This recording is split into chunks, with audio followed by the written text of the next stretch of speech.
Hello, nous sommes le mardi 27 février, je commence un nouveau vlog. La semaine passée je n'ai pas vlogué parce que j'avais envie d'une petite semaine off. Mais cette semaine je vais vloguer parce que il va se passer des chouettes choses vu que jeudi et vendredi je vais à Paris. Le soir, le 29 au soir, on a une soirée organisée par Page Turner autour de la sortie du roman Les Sœurs Wickwood de Ludivine Irola. Donc voilà, ça va être assez chouette. J'y vais avec Céline de Couler comme l'encre et on va rejoindre en fait Claire de Chute Jolie et Marilyn de Summary's Books à la soirée, et je pense qu'il y a d'autres personnes qui vont, mais je sais plus, faudrait que on verra le jour J. Enfin il y a d'autres personnes qui vont, je dis oui évidemment, mais je veux dire dans les dans les bookstagrammeurs, etc., que je connais. Donc voilà, on dort chez Claire, donc ça va être très chouette, j'ai trop hâte. Je ne vais pas vous faire un point sur les lectures que j'ai lues la semaine passée, tout simplement parce que j'ai filmé quelques TikTok qui seront posés, TikTok, qui seront postés du coup sur TikTok et en même temps en réel sur Instagram. Donc voilà, je ferai le point à ce moment-là. J'ai une lecture en cours que j'ai commencé la semaine passée et que j'ai pas encore fini, mais il me reste vraiment pas beaucoup de pages. C'est Fourth Wing de Rebecca Yarros. Vous le voyez pas mal passer je pense pour le moment sur les réseaux, je vous en parlerai quand je l'aurai terminé. Pour le moment j'ai un avis ok, mais voilà. Donc voilà, je vous en parlerai un peu plus après. J'ai lu des BD, sinon j'ai lu le livre, comment il s'appelle encore? Je vais pas vous donner mon avis sur le livre parce que je vous dis que ce sera dans un TikTok, mais je vais vous parler d'autre chose autour de ce livre. Je crois qu'il est là. Ouais, Poussière blonde, voilà. Poussière blonde de Tatiana de René. Pourquoi je vais vite fait vous parler de quelque chose autour de ça? C'est parce qu'en fait je l'ai écouté en audiobook et je l'ai écouté en audiobook sur une plateforme que j'ai découverte parce que la plateforme m'a contactée. C'est Prose. Alors ils m'ont pas contacté pour que j'en parle et pour que je fasse de la pub, ils m'ont contacté pour... en fait ils m'envoient des crédits et je dois leur fournir des chroniques qu'ils vont poster sur leur site. Mais donc j'ai pas été contactée pour vous en faire de la pub, pour vous en parler, voilà, c'est pas du tout une collaboration rémunérée.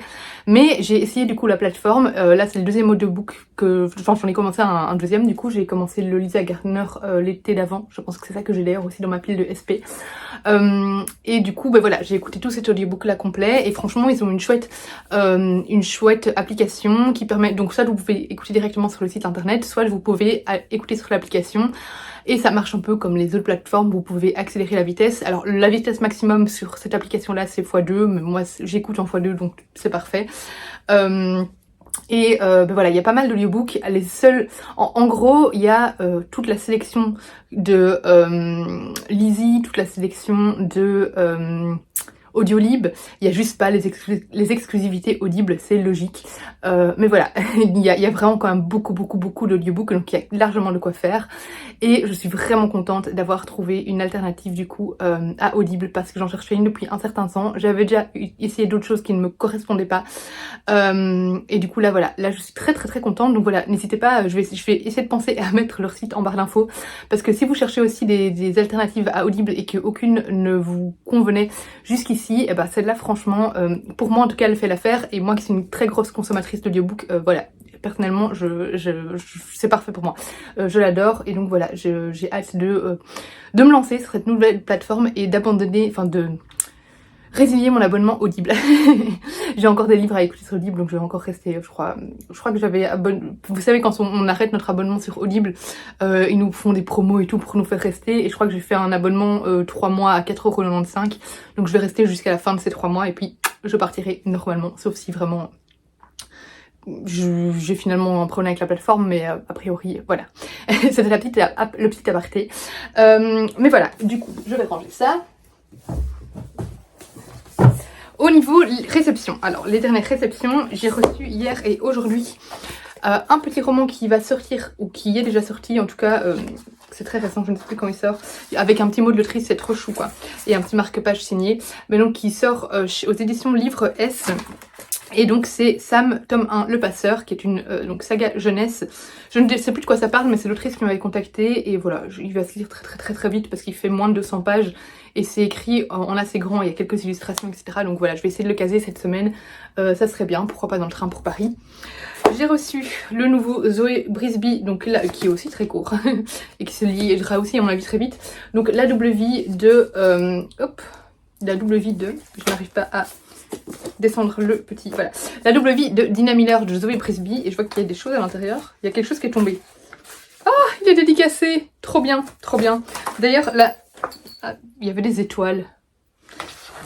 Bon, il y avait les petites étoiles à l'intérieur de... des étoiles fluorescentes à l'intérieur du livre. Il est dédicacé, je suis trop contente. Bref, je sais plus ce que j'allais dire maintenant, j'ai été interrompue. Je vais essayer de lire aussi cette semaine, tiens, je vais essayer de lire les 2 cette semaine, parce qu'ils sont tout petits, ils vont se lire très vite, et ça fera à peine rentrer dans ma palle, à peine sortie. La semaine passée, j'ai lu aussi le Marie Vareille le syndrome de spaghetti de Marie Vareille, que j'ai reçu en poche des éditions PKJ, et je vais éteindre, voilà. Tchou, tchou, tchou. Ah, mes souhaits. De chez PKJ, et j'ai vu qu'il était dédicacé aussi avec une dédicace où elle a écrit "Le pad c'est la vie, je ne peux qu'approuver". Il y a déjà mon petit réel, mon petit TikTok d'ailleurs sur le syndrome de spaghetti, donc n'hésitez pas à aller le voir. Et j'ai reçu une BD de Rue de Sèvres, donc c'est Jusqu'ici tout va bien, d'après le roman de Gary D. Schmidt, ici c'est la BD faite par Nicolas Pitts. Voilà. Écoutez, je vais essayer de faire les 3 cette semaine. Chiche. Sinon, niveau lecture, je suis toujours donc dans ma lecture en cours de Fourth Wing. J'ai commencé aussi une BD qui sera bientôt finie sur ma pause midi, c'est Léonard, donc la nouvelle BD qui sort chez Dracou. J'ai lu Lebensborn hier, d'Isabelle Marroger, qui est un roman graphique qui parle en fait de ces Lebensborn, donc c'était les espèces de centres, machines à faire des bébés, nazis parfaits, etc. Durant la guerre 40-45, et en fait il suit, c'est un témoignage, c'est une jeune femme qui va parler de l'histoire de sa mère qui est née dans un Lebensborn, voilà, et on va apprendre tout son passif, son héritage familial. Sa mère a été adoptée, et en fait elle va du coup apprendre que sa mère biologique, voilà, l'a mise au monde dans un Lebensborn, et elle est fille d'un soldat nazi. Et du coup voilà, c'est un livre qui... Alors honnêtement, je pensais en apprendre plus sur les Lebensborn. En fait, si vous voulez avoir vraiment beaucoup d'infos sur ce qui se passait dans ces centres, c'est pas dans ce roman graphique là que vous allez avoir toutes ces infos. Ici, ça parle justement plus de cette recherche de ses racines, de son héritage familial, à quel point notre identité, il peut nous manquer des pièces de puzzle en fait, quand il nous manque comme ça des informations sur notre identité, sur nos ancêtres. Voilà, ça parle un peu de tout ça, et c'est un moyen aussi pour les personnes impliquées de renouer avec leurs racines, mais en même temps s'en libérer. Et j'ai trouvé ça très intéressant d'un point de vue vraiment voilà, du poids de l'héritage familial, de tout ce côté ancestral. C'était très intéressant à ce niveau-là. Voilà, tout le côté psychologique, et voir à quel point finalement ce passé familial peut nous créer d'une certaine manière. Voilà, j'ai trouvé que c'était une belle histoire. J'ai pas grand chose à en dire de plus parce que moi j'ai été un petit peu déçue de pas en apprendre assez sur les Lebensborn, mais en même temps je l'ai trouvé vraiment très intéressant, et voilà, j'ai trouvé que c'était une jolie histoire, un témoignage très intéressant, et voilà, je l'ai bien aimé, c'est juste que j'aurais aimé en apprendre un petit peu plus sur ces instituts. Et j'ai lu la BD Au revoir là-haut de donc Pierre Lemaitre et Christian Demeter. Alors Au revoir là-haut, ça avait été c'est un livre qui a fait le buzz à sa sortie, vraiment, et moi j'avais été un petit peu déçue. J'avais aimé ma lecture, mais j'avais été un petit peu déçue. Je pense que c'était parce que mes attentes étaient trop hautes par rapport à tout ce que j'avais entendu, mais j'avais quand même aimé l'histoire, et je l'avais trouvée très intéressante. Et du coup ici c'est une adaptation, et j'ai beaucoup aimé redécouvrir le roman à travers cette adaptation, parce que je pense que je relirai le roman maintenant, je l'apprécierai beaucoup plus qu'à l'époque. Sachant que j'ai lu maintenant la saga Le Grand Siècle de Pierre Lemaitre, qui reprend des personnages de Au revoir là-haut. D'ailleurs il y a 2 tomes qui suivent Au revoir là-haut que j'ai jamais lu, il me semble qu'il y en a 2, hein. Si je me trompe dites-le moi, mais voilà. Que j'ai d'ailleurs, j'ai adoré Le Grand Siècle, donc franchement j'aimerais bien redécouvrir Au revoir là-haut en roman. Mais en attendant, je l'ai découvert en BD, et j'ai vraiment beaucoup aimé ce graphique qui, je trouve, retranscrit avec perfection l'esprit du roman.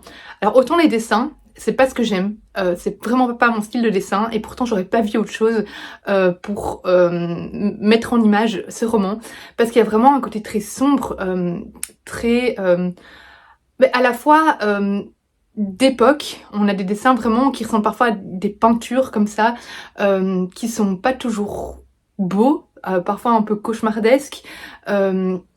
Vraiment, on est dans des couleurs assez terreuses, mais voilà, qui font vraiment fortement penser à la guerre.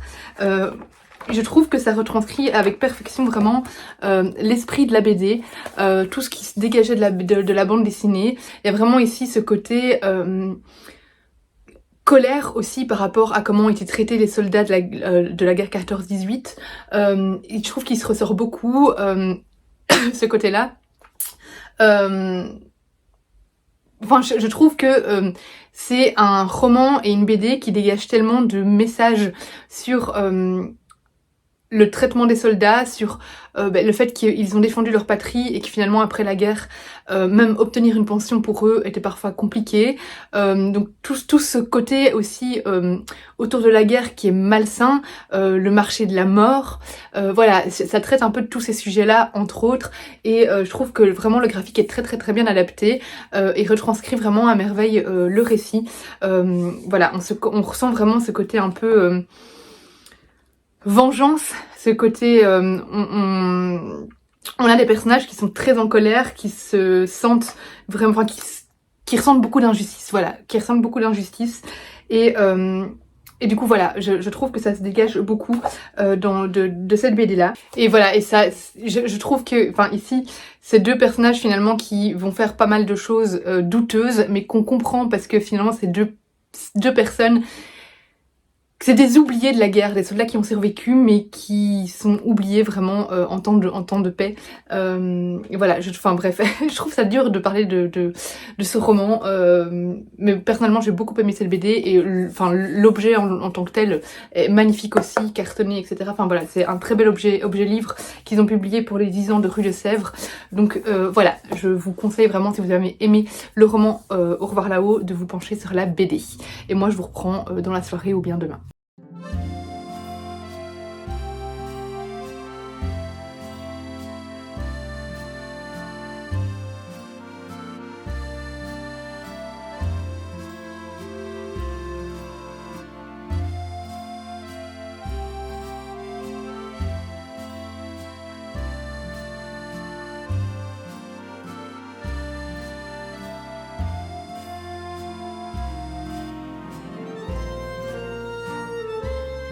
On est jeudi, vous n'entendrez sûrement rien, je suis arrivée à Paris.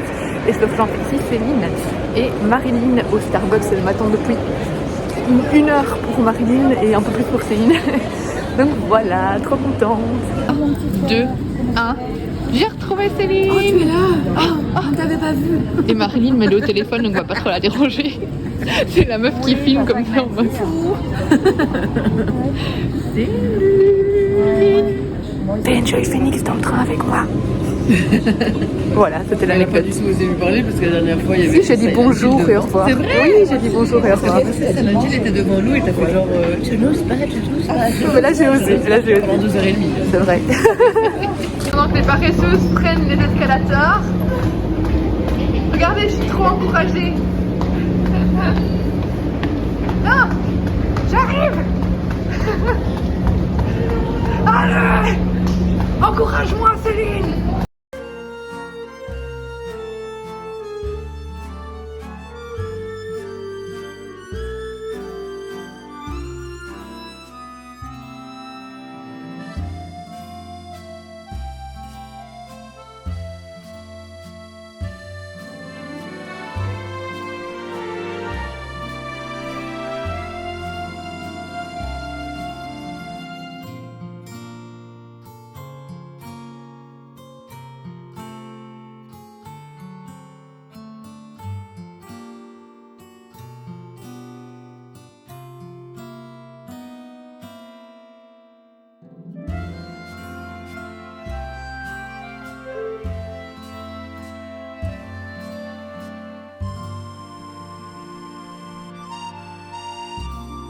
Avec une autrice comédie livre.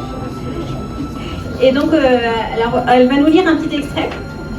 Et ensuite, il y aura une séance de questions-réponses avec Camille. Et vous pourrez aussi vous visibles de cette demeure et des 2 dernières Wickwood. Ils ont été témoins de la chute, de l'accident, de la tragédie. des mensonges et des secrets. Ils ont vu l'avant, ils ont vu l'après.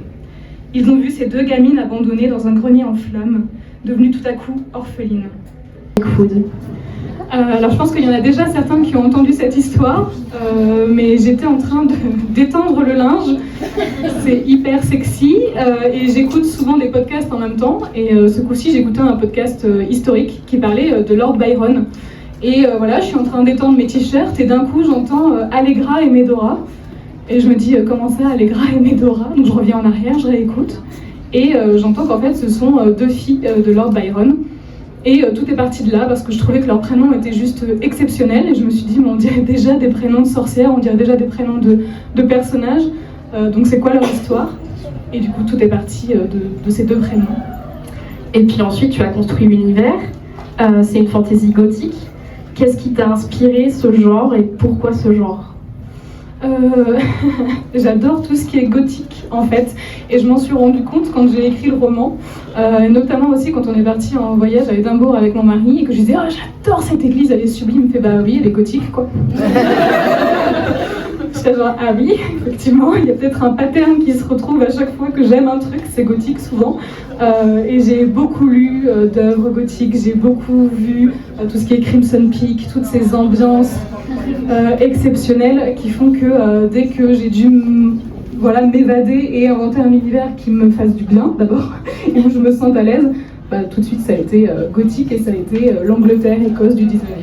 Contre ma peau et je suis avec.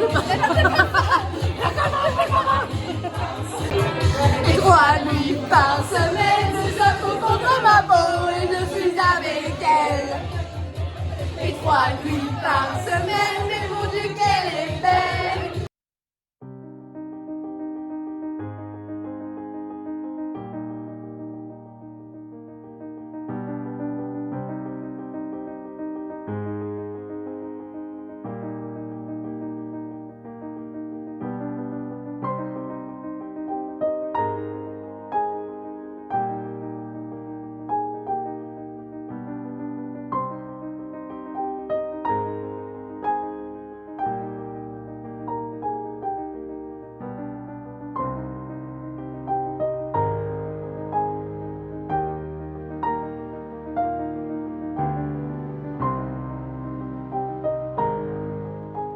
Hameau du Roi, c'est une ferme où je n'allais plus depuis que j'avais déménagé, parce qu'avant c'était une ferme qui était à 5 minutes en voiture de chez moi. Maintenant c'est beaucoup plus loin. Je suis passée devant déposant Enzo, je me suis dit ah je vais racheter la pâte à tartiner au chocolat que j'aimais trop, j'en profite. Quelle horreur, ils ont encore plus de déco qu'avant. Avant ils avaient déjà beaucoup de déco, mais là j'ai craqué, ils ont une déco de Pâques de dingue. J'avais envie d'acheter 5 tasses et 10 assiettes je crois. J'ai pris une tasse et une assiette. Quelle horreur. Faut plus que je rentre dans ce magasin, c'est fini. Hello hello, on est désormais dimanche. Je me rends compte qu'en fait, depuis que je suis rentrée de Paris, je vous ai même pas pris, si je vous ai pris vite fait. Hier, quand je suis allée au Hameau du Roi, qui est donc une boulangerie à Genappe avec vraiment beaucoup de déco, mais sans vous dire que j'étais rentrée de Paris, etc., vous avez rien dû comprendre. Donc voilà, je vous prends un petit peu, je vais me poser là 5 minutes pour discuter avec vous. Je suis donc rentrée de Paris samedi. Non, vendredi. J'ai passé un trop bon moment à Paris, à retrouver du coup les copines, à vraiment passer du temps de qualité. On s'est pas beaucoup baladé dans Paris finalement, parce que le jeudi, ce qu'on a fait, c'est qu'on est allé avec Céline et Marilyn, donc Couler comme l'encre et Summer's Books, se poser. Enfin d'abord on a fait un tour au Renard Doré, c'est l'incontournable à chaque fois que je vais à Paris j'y vais. Et après on allait se poser au Renard Café, manger. Et puis on a bougé à la Félicita pour juste se poser de nouveau, boire. Et voilà, jusqu'au moment où on devait partir pour la soirée autour du roman Les Sœurs Wickwood de Ludivine Irola. Vraiment une très chouette soirée. Je trouve qu'il y avait un petit peu trop de monde par rapport à l'espace qu'il y avait. Et il y avait beaucoup de fils en fait du coup pour les activités. Donc perso, j'ai pas fait tellement d'activités que ça parce qu'il y avait trop de fils. Mais du coup finalement j'ai passé vraiment un moment de qualité à discuter avec les copines et tout ça. Et ça faisait trop du bien. Et le lendemain, on a pas mal glandé chez Claire en fait. Et puis on a repris le train. Donc voilà, c'était assez sympa. J'ai pas trop fait d'achat du coup, mais j'ai ramené pas mal de choses. Chez Claire, on est notamment allé dans une ressourcerie vraiment à côté de chez elle. Et voilà, j'ai acheté 2-3 petites choses pour mes décos Instagram. Dans ce que j'ai ramené, il y a voilà, cette broderie. Tout ça c'est pour mes décos. Hein. Ce tissu-là, hop. toutes mes décos de vieux livres, comme ça ce sera parfait. Une petite pochette d'appareil photo. Je vais arriver à l'ouvrir. Un vieux Polaroid, comme ça, appareil photo, j'adore. Une loupe. Parce que j'en ai déjà une, mais c'est celle de ma soeur, du coup il serait le temps que je la lui rende. Un dé à coudre, tout basique. Une espèce de pièce pendentif. Et des partitions. Et je pense que c'est tout. Les partitions, hop, ça donnera très bien pour les photos également. Et je crois que c'est tout ce que j'ai ramené de cette boutique. Ensuite, qu'est-ce que je peux vous montrer? J'ai lu pas mal, hein, parce que dans le train déjà j'ai pas mal lu. J'avais pris 3 petits livres avec moi, du coup des livres qui se lisent assez vite. Du coup là j'ai pas mal de points lecture à vous faire, mais ça je vous ferai le point lecture ce soir quand je serai posée, quand Enzo sera chez mes beaux-parents, etc. Cet après-midi je vais à un book club à Nivelles qui est organisé par Katia. Donc voilà, je vous reprendrai après le book club pour vous faire mes points lecture.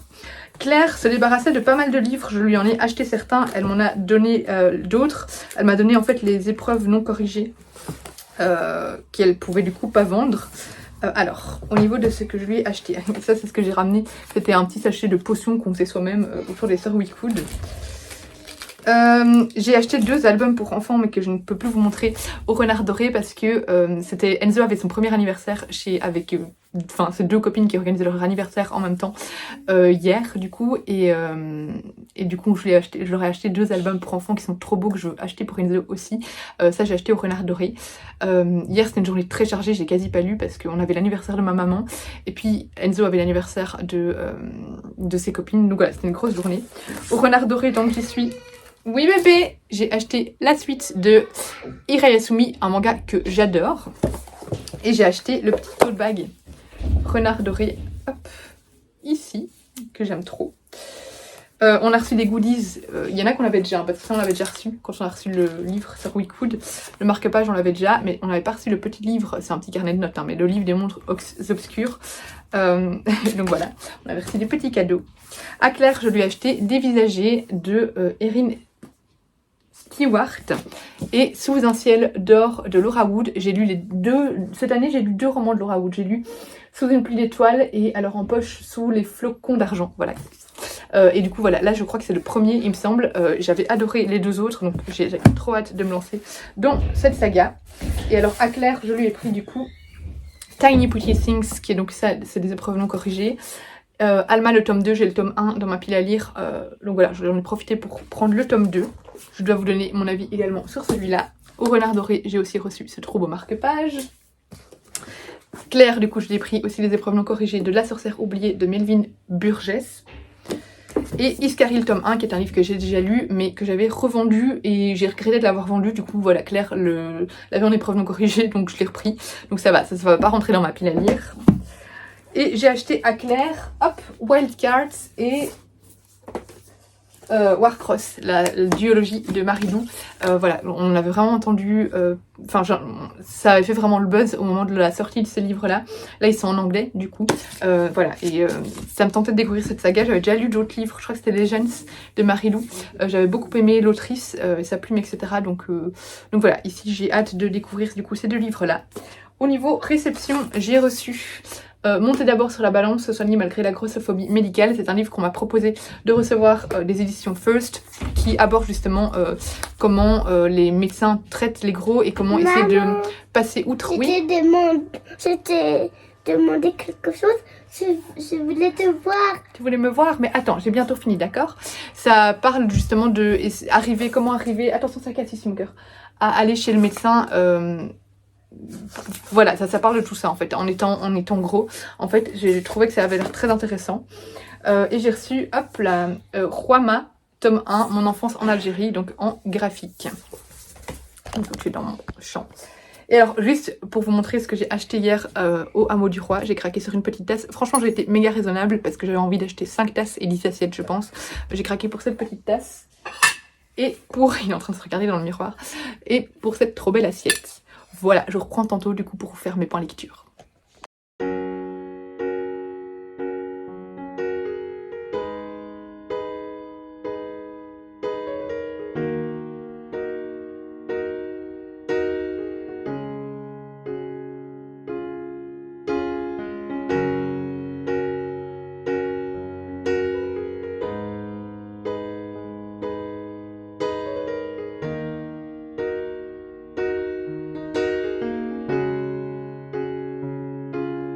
Hello, on est désormais lundi matin, je viens seulement maintenant clôturer ce vlog parce que hier je suis rentrée seulement à 18h du book club qui était d'ailleurs très chouette. J'ai rencontré des nouvelles personnes et j'ai fait des nouvelles découvertes au niveau des livres, ça m'a agrandi ma wishlist. Vraiment très chouette moment. Si vous êtes en Belgique, n'hésitez pas à participer aux activités de Katia parce que vraiment elle y met beaucoup de cœur et elle organise des super trucs, donc voilà, je trouve ça chouette de la soutenir tout en fait partageant notre passion avec plein de personnes. Et puis directement après le book club, je devais aller au resto. Donc autant dire qu'après le resto, j'avais pas envie de vous donner mes avis sur les 1, 2, 3 livres, non 4 livres et une BD. Voilà, que je dois vous présenter. Donc voilà, je le fais ce matin, je clôture mon vlog à mon aise. De toute façon, aujourd'hui, vous aviez une autre vidéo puisque je me suis improvisé une participation au challenge de Louise Rêve sa vie en lecteur. Donc voilà, j'ai filmé ma palle et je l'ai publié ce matin, donc lundi. Et du coup le vlog vous l'aurez je pense mercredi. Bref, mon avis sur mes dernières lectures. Du coup je vais vous donner mon avis d'abord sur La double vie de Dina Miller de Zoé Brisby que j'ai adoré. C'est un livre que j'ai dévoré. Vraiment sur les 3 jours à Paris j'ai lu ces 3 là. Alors celui-là je l'ai fini samedi parce que voilà, j'avais lu la moitié en fait à Paris dans le train du retour. Mais voilà, du coup celui-là il s'est dévoré, vraiment, c'est très fluide, ça se lit vraiment tout seul, et surtout c'est très révoltant. Donc en fait on le lit parce que ça nous prend aux tripes. Ça parle de quoi? En fait ça parle de tout simplement du programme Paperclip. J'ai déjà pu vous en parler dans un autre livre que j'ai lu cette année chez Charleston, je me souviens absolument plus du titre, mais le programme Paperclip c'est quoi? C'est un programme secret aux États-Unis où on engageait des gros scientifiques nazis qui étaient des personnes absolument horribles, qui ont fait des expériences dans les camps sur les juifs et autres, mais des expériences vraiment affreuses, je pense que vous avez déjà entendu parler de ça, hein, et qui en fait sont retrouvés, intégrés gentiment aux États-Unis parce que dans le contexte de la guerre froide, si ce n'est pas eux qui les prenaient, qui les prenaient au sein de leur programme, ça ils allaient aider les Russes et du coup c'est les Russes qui auraient développé, enfin voilà, qui auraient peut-être gagné la guerre froide, même si au final la guerre froide, bon voilà, la course à l'armement on va dire. Voilà, tout ça c'est des excuses, hein, parce qu'il suffisait de les juger et de les... comme on le faisait avec tous les hauts dignitaires nazis à l'époque. Donc tout ça c'est des bonnes excuses pour justifier le fait qu'ils ont intégré des merdeux nazis dans leur pays, transformés en très bons américains. Évidemment tout ça c'était secret, du coup les américains n'avaient aucune connaissance, ils ne savaient pas que c'était des hauts dignitaires nazis et des criminels de guerre. Et en fait ici on va suivre, comment elle s'appelle, on va suivre Dina qui elle travaille en fait dans une agence secrète israélienne et qui a pour job de tuer en fait ces dignitaires nazis ou de faire en sorte qu'ils soient arrêtés pour être traduits en justice. Et elle va devoir intégrer ici un quartier très huppé où ils vivent uniquement des bonnes familles, vraiment c'est tous les scientifiques en fait de la NASA qui vivent là et avec leurs femmes, et du coup on est vraiment dans un quartier très puritain, vraiment où vous voyez comme dans les films américains des années de ces années-là, des années 60-70, où on a vraiment tout est blanc, tout est épuré, tout est parfait en fait, voilà. Et du coup elle va intégrer un peu ce cercle de femmes parce qu'elle va devoir se rapprocher de la femme d'un des scientifiques nazis. Voilà, c'était vraiment un roman qui s'est dévoré, j'ai adoré, et puis je trouve ça très bien de sortir de plus en plus de romans là-dessus et de montrer au monde l'hypocrisie des Américains. Donc voilà, vraiment c'est des choses encore trop méconnues malheureusement, et je trouve ça important d'en parler, et voilà, du coup j'ai vraiment beaucoup aimé ce roman et il se lit vraiment tout seul et c'est très bien écrit. J'ai lu Celle qui se taisait de Maria Barbal, qui est un roman qui m'a laissé un petit peu mitigée. En fait, on nous dit ici que ça parle de la guerre, en fait de la révolution espagnole, donc quand Franco se soulève et prend le pouvoir, enfin du coup on a vraiment le combat entre républicains et franquistes. Sauf qu'en fait ça reste vraiment très survolé. Ici on suit une femme des années 20 jusqu'à ses 50 ans, donc vraiment après même la guerre 40-45, Et voilà, on la suit depuis qu'elle est enfant, on la suit depuis, qu'est-ce que c'est? Votre colis est soumis à des frais de dédouanement. Ça c'est un truc, une arnaque, de nouveau les spams, parce que je n'ai commandé aucun colis à l'étranger. Bref, qu'est-ce que je disais? Oui, donc voilà, qui est soumis à des... non, voilà, on rentre vraiment dans son quotidien, de son enfance jusqu'à vraiment ses 50 ans. Et voilà, et en fait, on la suit vraiment dans cette campagne espagnole. Et on va en effet aborder vite fait, dans la 3e partie, le conflit, enfin voilà, la guerre espagnole, qui va avoir évidemment un impact sur la vie de cette jeune femme, mais voilà, ça reste très survolé, c'est pas du tout approfondi, et j'ai trouvé que c'était très impersonnel, j'ai pas réussi à m'attacher au personnage, ça m'a laissé complètement indifférente. C'était bien écrit, mais c'était trop pudique, c'est vraiment, on sent que c'est un livre d'où se dégage vraiment une grande pudeur, et ça a fait que j'ai pas réussi à m'attacher, et je l'ai lu, c'était bien écrit, mais ça m'a laissé de marbre. Donc voilà, un gros bof pour moi, j'ai pas réussi vraiment à accrocher à l'histoire, et j'ai pas trouvé ça non plus super intéressant, d'autant plus que personnellement, moi je connais assez bien l'histoire de l'Espagne, étant donné que je l'ai étudiée durant mes études, et du coup j'ai rien appris non plus, et ouais, je sais pas, ça m'a laissé de marbre. J'ai lu le tome 1 de la saga Sam, donc le tome 1 c'est Le Passeur de Salima Tiamani, qui est son premier roman jeunesse, j'ai beaucoup aimé. Ici Sam, c'est une jeune fille qui a perdu à ses 6 ans sa mère a disparu, on ne sait jamais ce qui lui est arrivé. Et en fait, elle va errer un peu avec ses 2 amis et tomber sur une étrange maison. Et cette maison va avoir un lien, en fait, on va vite comprendre, avec la disparition de sa mère.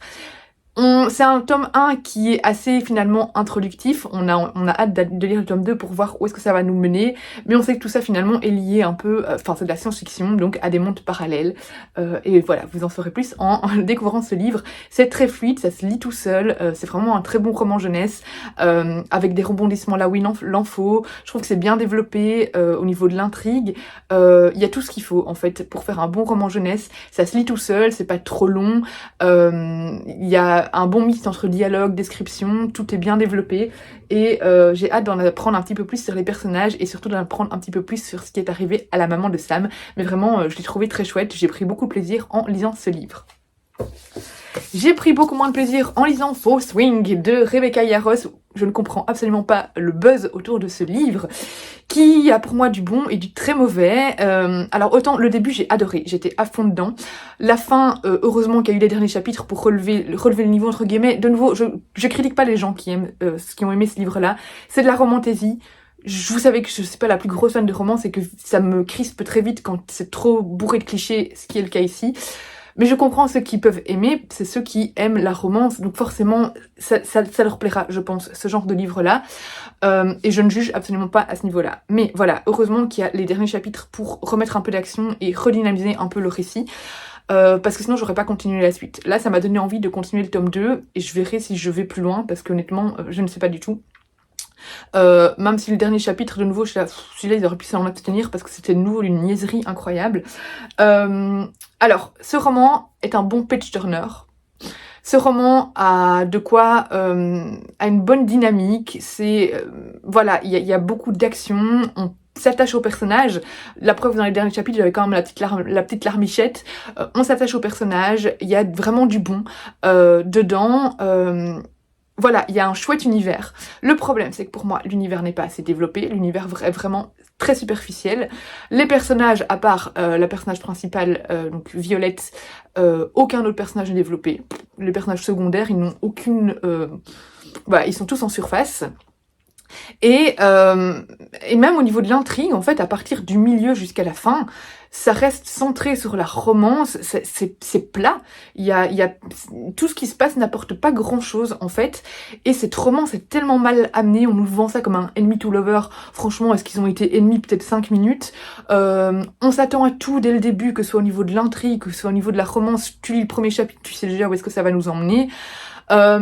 Aucune surprise, si, allez, j'étais un peu surprise vers la fin, quoique, même pas, je m'y attendais en fait, je m'y attendais, non, j'ai pas été tellement surprise que ça.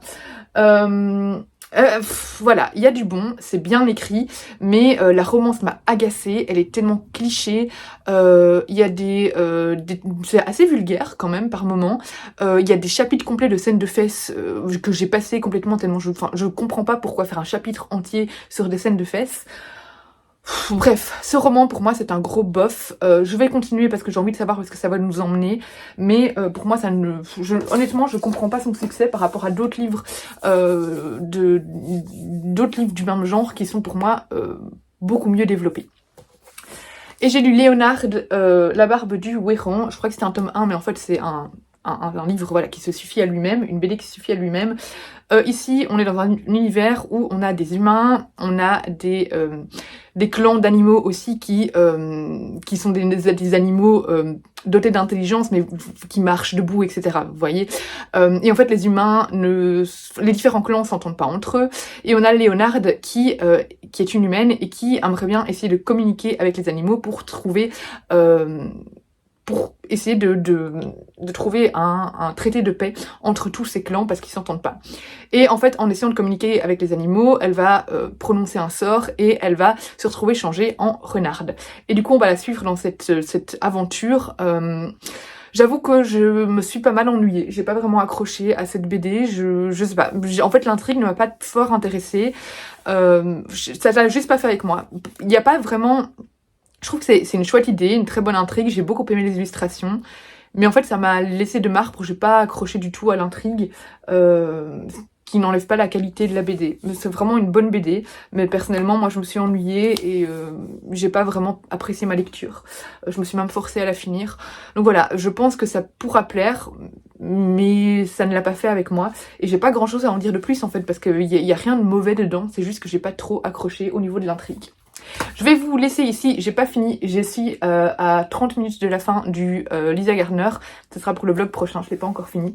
Bref, j'espère que ce vlog vous aura plu, n'hésitez pas comme d'habitude à laisser un commentaire, un pouce vers le haut et à vous abonner si ce n'est pas encore le cas. Moi je vous fais des gros bisous et je vous dis à bientôt pour la prochaine vidéo.